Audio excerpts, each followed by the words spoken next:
Arizona schools get their grades, and while they got better, there's lots of room for improvement. Yes, we saw a slight increase in our points that we were awarded, so we're moving closer to that B. We had hoped for a B at least two of our schools. Unfortunately, they just inched higher. They didn't exactly make it there. How public schools are doing, including what grade the top state school official gives to the system overall. Right now, we're at about a B minus. It's Arizona Week. Production of Arizona Week is made possible in parts by a grant from the Stonewall Foundation and by the members of Arizona Public Media. Thank you for your continued support.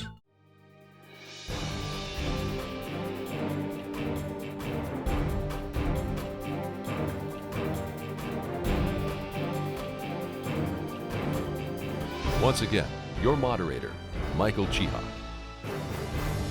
Arizona public school students are improving in key subjects, reading and math, and schools are doing better too. Ames test scores and school letter grades were released this week. And the idea with the A through F letter grading system, two concepts. Number one, you want to give credit to the schools and school districts that are doing great work. And number two, you want to help guide parents in how they're choosing schools for their student. That's Superintendent of Public Instruction John Huppenthal, who released school grades and Ames results at a press conference, saying performance is rising, but more work is needed. This next chart shows you that there's no guarantees when it comes to the letter grade. That it's a stable 63% of all of our schools maintain the letter grade that they had the prior year, indicating that there is a substantial challenge to increasing that letter grade. 21% increased the letter grade. But there's no guarantee. We actually had 16% of our schools lose a letter grade. So that if you're not staying on your toes, if you're not keeping a constant effort, if you have significant additional challenges that you face, your letter grade can be significantly at risk. In student performance, Huppenthal emphasized that last spring's high school sophomores must pass Ames tests before they can graduate. In their first go-round, 38% failed the math test and must retake it. Same goes for writing, with 30% failing, and reading, with 17% failing. Those numbers are slightly improved from last year, but Huppenthal said more than incremental improvement is necessary. The school letter grades are out for the year and the Ames test scores. What single grade A through F would you give to the Arizona public educational system? Right now, we're at about a B minus, and we take a very close look at how our schools are performing, separate and apart from where our students are performing. And that's hard for people to understand, but there are some very sophisticated studies that look at Arizona schools on an apples-to-apples basis. And when we do that, we don't rank 47th through 50th. In fact, they rank us somewhere in the neighborhood of 19th. And so that, to me, is in the neighborhood of B minus. We have a demographic challenge, though, and if we're going to live up to the hopes and dreams that America has for its underprivileged, for its poor and minority students, we have to get up into the A+ category in order to be able to pull these students up so that every one of these students can be college and career ready by the end of 12th grade. So B minus doesn't cut it. B minus doesn't cut it, you say, but is that an improvement from where we've been over the last few years? I think it is. We would like to see one of the research think tanks update that study every year on where we stand and where we rank relative to other states, because our demographic challenge is changing every single year in Arizona. People aren't aware of that now, but we just this past year now have we're now a majority school system. We have more Hispanics in our school system than we do have Caucasians. And we have a larger percentage of our students coming from low-income backgrounds. That means that our schools have to do better and better just to stay even. And so the fact that we're actually improving a bit, not as fast as I would like, indicates that our schools are getting significantly better. That's a positive. Are there any other singular positives that you would focus on in the development of Arizona schools? Well, what we see now is an enormous amount of individual, phenomenal creativity. I mentioned it earlier, but for example, up at Monument Valley High School, to see a teacher there who's created a veterinary tech program for those Navajo students who have generations of working with livestock, and to have two operating theaters there for operating on animals that would be the envy of Harvard Medical School, and to see those students to go through, see them do pre-operating preparation, operation support, and post-operating care for those animals. It's really something. 4 of those students got Gates Millenniumship scholarships. The majority of them get college scholarships. Almost all of them pass Ames. It's an amazing story. We go around the state, we see phenomenal things like that happening in a lot of spots. One of the things we want to do is now to get that to propagate across more and more schools. You mentioned the demographic challenge again, and as being one of the big focal points for the educational system. What other areas are you worried about that really need to be focused on to bring about improvement? We need to achieve more constancy of purpose by our school boards. They need to come better together, better as teams, and they need to support their superintendents. We see far too much superintendent turnover. Our spectacular success stories, Calvin Baker at Vail, Camille Castillo and Chandler, Gene Dudo at Glendale Union, these are people quite often who have decades of experience within their school system, and in some cases over a decade of experience as superintendent. That is a common denominator.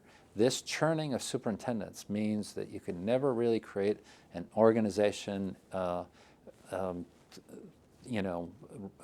ability to perform as an organization, as a team in a school district. The evaluation of schools and students in Arizona is in transition, as is the method for teaching, because of the introduction of Common Core standards to be fully implemented with the school year that's starting right now. What kind of a transition will that cause in the evaluative process? Will we see a decline in scores over the next couple of years as a result? Well, right now, for example, at the 10th grade, we had 62% of our students pass the math test. This is going to be the last sophomore class that has to pass the Ames test. What you're going to see in the future is that on the college and career ready basis, 62% of our students are not ready for college level academics. Many of those will have to go into remediation. Students who go into remediation in college have a much lower likelihood. The odds are really against them making it through a college career. So the answer is yes. We're not going to be giving them a false sense that they're ready for college. 62% aren't, so that percent passing is going to drop significantly. Go to azweek.com for a longer version of my interview with Huppenthal. Across Arizona, in districts big, small, and medium-sized, Ames test results and school grades are being studied for how to bring about improvement. We'll start with a small district, Eloy Elementary in Pinal County. Its enrollment is 1,100 students in 3 schools. Here are Curriculum Director Michelle Covarrubias and Curiel School Principal Melanie Murray. Ms. Covarrubias, Eloy just got its school grades. Same grades as last year, but some improvement in the numbers, correct? Yes, we saw a slight increase in our points that we were awarded, so we're moving closer to that B. We had hoped for a B at least 2 of our schools. Unfortunately, they just inched higher. They didn't exactly make it there. And that kind of incremental increase is what you want to look for, is that not correct? We're thinking yes. We know that if you have too fast a growth, that it's hard to sustain. So we're excited that over the last 3 years, we've slowly moved up points each time. And Ms. Murray, your school, which is K through 3? Yes. And plus some preschool, right? Yes. What was your school score? Our school was actually a D. We actually went slightly down in our points, and so we will obviously look at that, look at our systems to see what improvements we do need to make, because we also look for growth, and obviously we're not going to expect large gains, because as Mrs. Covarrubias said, we don't see sustainable growth when that happens, but we are going to be looking at our systems to see what we have to do to improve. I think it's important for our viewers to know that you're a brand new principal there, right? This is your first year as principal. So that score from last year was not in your area of responsibility, although it is now. Yes, it is now in my area of responsibility, and so although we didn't get that score, I have been with the district for a while, and so I'm familiar with what changes we may need to make for school improvement. Ms. Covarrubias, what kind of innovative things are going on in the Eloy elementary schools? Well, one exciting one that's going on here at this school, which is the intermediate school, which is a 4, 5, 6 school, they just received an $800,000 technology grant through school improvements. For technology, we were able to put a one-on-one system into place. So we are putting a tablet in every student's hand. We actually became one of the first, if not the first in the country, to be a full-wide Samsung school. So we got Samsung touch TVs, we got Samsung tablets for every teacher and every student, and then we got printers in every room. So that's been really exciting. Ms. Murray, what do you see the use of technology such as what was just described in the hands of students? Can it be an enhancement to the learning experience? It can definitely be an enhancement to the learning experience of students because they really do have access. We're trying to not teach them necessarily, just how to use the technology. We want them to be able to self-monitor their learning using the technology so that if they can't find the answer or if they're looking for something specific, they actually know how to use the technology as a resource to start bringing some outside influences or some outside ideas that in a small town we don't typically see. They have exposure for anywhere in the state, the country, the world. And Ms. Covarrubias, excitement among the students getting those tablets in their hands? Yes, I had the privilege of being in a 4th grade room where they actually turned them on for the first time, and the kids were thrilled, and the oohs and the ahs were immediate, and then you instantly start to see the different levels of the children as they know how to even get in there and change the pen. So on the screen we could see where one child has changed his tablet to have a red color, and we said, oh, who else can find and change the color of their pen? And they're very natural, they're native to electronics. So they were helping each other immediately. So they are thrilled. Other classes that haven't had it rolled out yet, you hear the kids going, when are we getting ours? When are we getting ours? Ms. Murray, no tablets for your children in your school, but what kind of innovations are you seeing and applying to bring about improvement? Well, we're introducing, obviously statewide, we're rolling out at different levels the Common Core state standards. And so our teachers, although they don't have the tablets, they do have interactive whiteboards in their classroom. They also use some different software. And so they're using technology in different ways based on their data and what they see that the students need so that they can kind of pull those in. So they still use their smart boards and they use their Mimios to be able to access information or go out and find other resources for students to use. And Ms. Covarrubias, one of the big issues with your school district and in a lot of parts of Arizona, both urban and rural, is the poverty of the students. And we know there's a corollary between student performance and achievement and poverty. The more impoverished, the harder it is for students to learn. How do you deal with those issues here in Eloy? Well, I come out of the 90-90-90 philosophy that 90% of your kids can be free lunch, 90% of your kids can perform, and 90% of your kids can score, meets or exceeds. And that whole idea of just because they're poor doesn't mean we lower our expectations. So we really have worked hard at making sure we have high expectations for our kids and that we're providing quality teaching.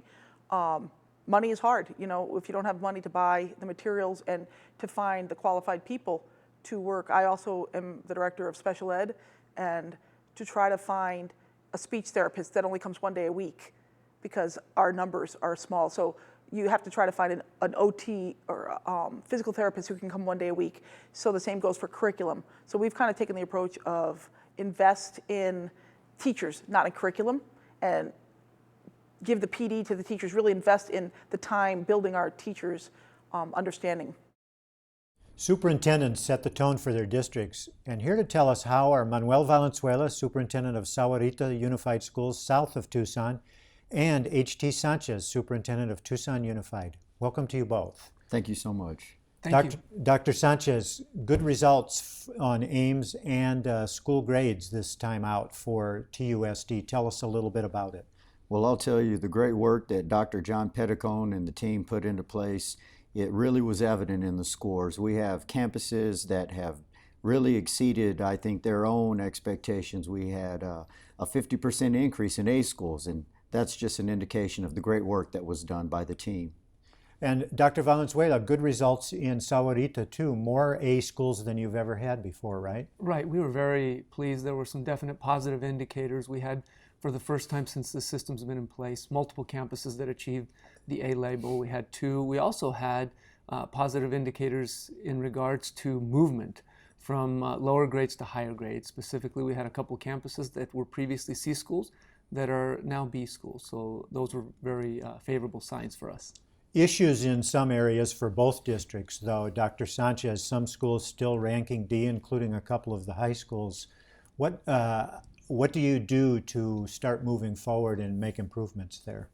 Well, you know, there are 2 ways you can take a look at improvements. The first way is what you add on top of core instruction, which tends to be additional people, additional support, but that tends to be very short term. What's fundamental is going in and really understanding what's the core practice in how we teach math and reading and writing, and what we do on a day in and day out basis to build those relationships and really focusing on core instruction. So we're going to do both, but we're going to spend a lot more time on the sustainable pieces, which are with our classroom teachers and our principals working with the kids who are there, as opposed to just showing up on campus with a lot of external support. When scores go up, then moving off.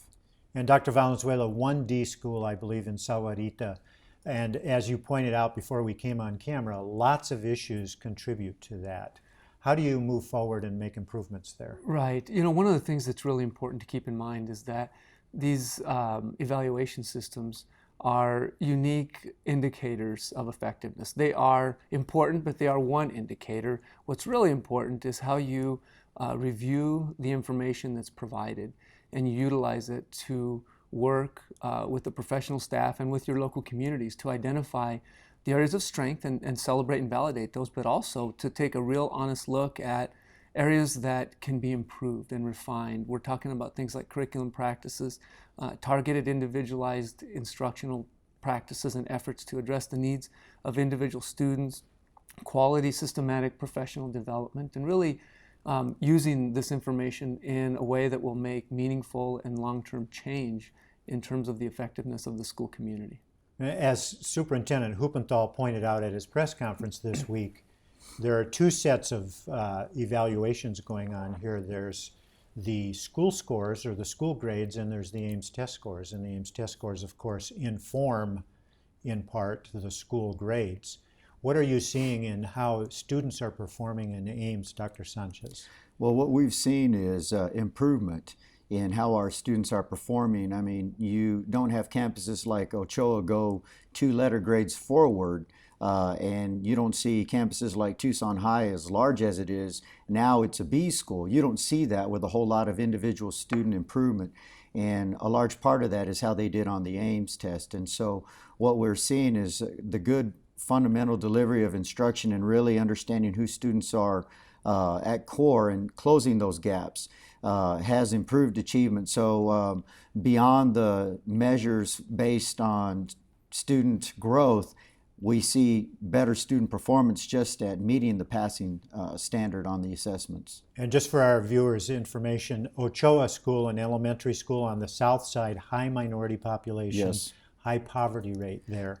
And Tucson High, the largest school in town with about 3,000 students? Yes, sir. We're actually looking at an enrollment at this point of right around 3,400 students, which is the largest we've seen in a long time. So that speaks to the size of the school, but the quality of what the teachers and the staff are doing at that site. And with Ochoa, for them to be a B campus, and we now have Carrillo, which is also highly Hispanic, as a campus, and Davis as a B campus, just tremendous improvement throughout the district, and it just highlights the excellence there. And then you go a bit east and you have Kelland, who was a D school 2 years ago, a B school last year, and now they're an A school, as well as a receiving school for the school consolidation work that was done last year. So great things going on.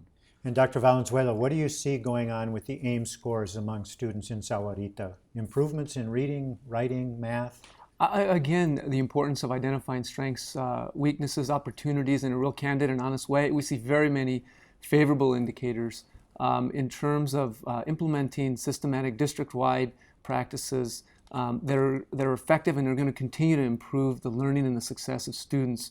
Things like the further formalization of our instructional planning and curriculum initiatives, adoption of new programs, staff development, and supplemental opportunities for kids, so that we're really taking an individualized approach and giving kids exactly what they need on an individual student level, whether it's more time, more individualized approaches, specialized strategies, so that we're really focused on moving forward as a community with the mission that every student can succeed and every student wants to succeed, and that it's our responsibility to work together with their parents, with the students, and with the community to implement change. And the positive slope of these indicators are but one of many indicators that tell us that we're headed in the right direction and that we're going to continue to work really hard to take further steps. We have just a few seconds remaining, about 30 seconds. Dr. Valenzuela, tell me quickly Common Core standards being introduced this year. How will that change the way things are done? Well, the Common Core itself is a game changer in terms of its focus, but it still gets down to the same important principles. Hire really good people, invest heavily in their training, and teach and reinforce the importance of individualizing instruction and working hard to teach in a quality way so every student can be the best that he can be. And Dr. Sanchez, same question, just very briefly. Common Core standards implemented in TUSD, how's that going? Well, it's going well, and it's just a matter of taking a look at the depth of what we do. It's not a matter of changing what we do. It's a matter of refining and focusing further. And so I think my colleague has expressed it well, and I concur. Dr. H.T. Sanchez, Superintendent of Tucson Unified School District. Dr. Manuel Valenzuela, Superintendent of Sahuarita Unified School District. Thank you both for being with me. It's been a pleasure. Thank you. You're welcome. Thanks. Superintendents, principals, and teachers are on the front lines, but they can't do it alone.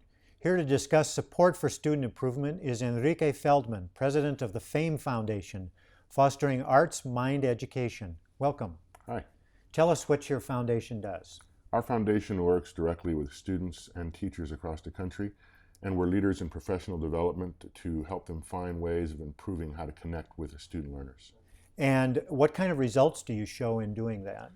Some pretty amazing results. From 2001 to 2004, we conducted a research in the state of Ohio, and it showed great improvement in the areas of language, math, and social emotional development with young children.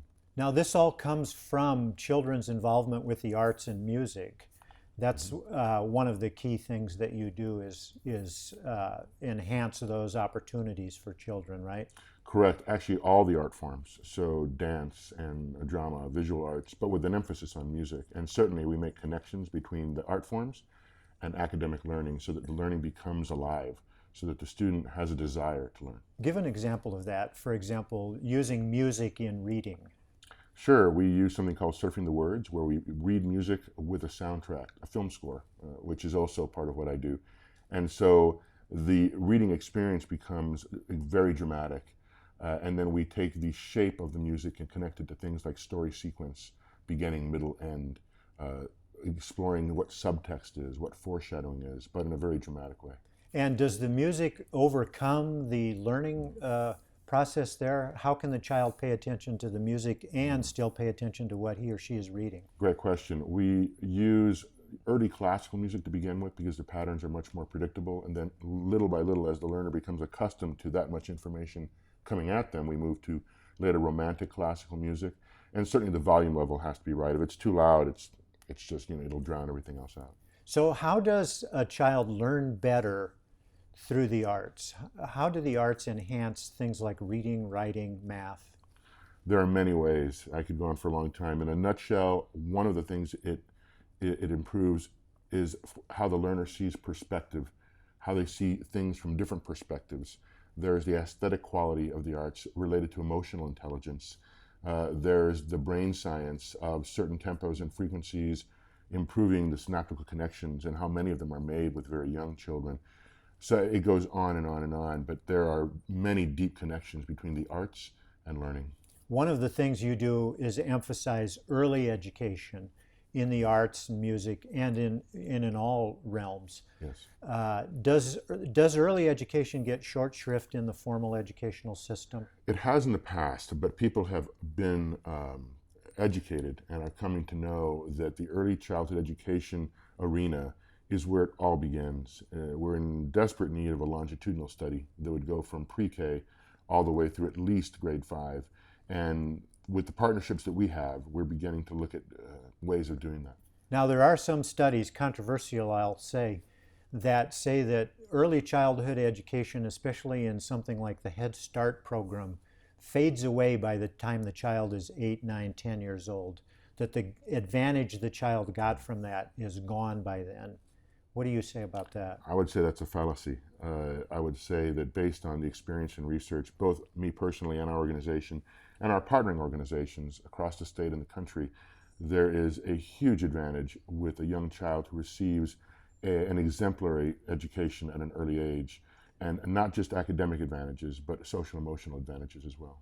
Arizona and many other states, 47 total, are introducing the Common Core standards now, pushing them in, changing the way students are taught, changing the way they learn, changing their cognitive, or enhancing, we think, their cognitive thinking abilities. How will your foundation adjust to that? Are you making adjustments to enhance that? We're finding ways to connect to the Common Core, to STEM, to the 2061 benchmarks, the next generation science standards. So it's really not too difficult. The key, though, is making sure that we go from a educational society that is currently constipated with content and go away from that and learn how to connect with people. So, for example, any curriculum, whether it be, you can name any, but they're important. But what's more important is how you deliver the content so that it's conceptual in nature, so that the learner goes beyond just being able to count, but understands what numbers are already about. So yes, we have made a lot of changes, a lot of adjustments, and we're very excited about them. Enrique Feldman, president of the FAME Foundation, based here in Tucson, but working nationally with school children. Thanks for being here. Thank you. There's more about Ames and school grades on our website, azpm.org, including links to all the test results. That's our program for Friday, August 2nd, 2013. For Arizona Week, I'm Michael Chihak. Production of Arizona Week is made possible in parts by a grant from the Stonewall Foundation and by the members of Arizona Public Media. Thank you for your continued support.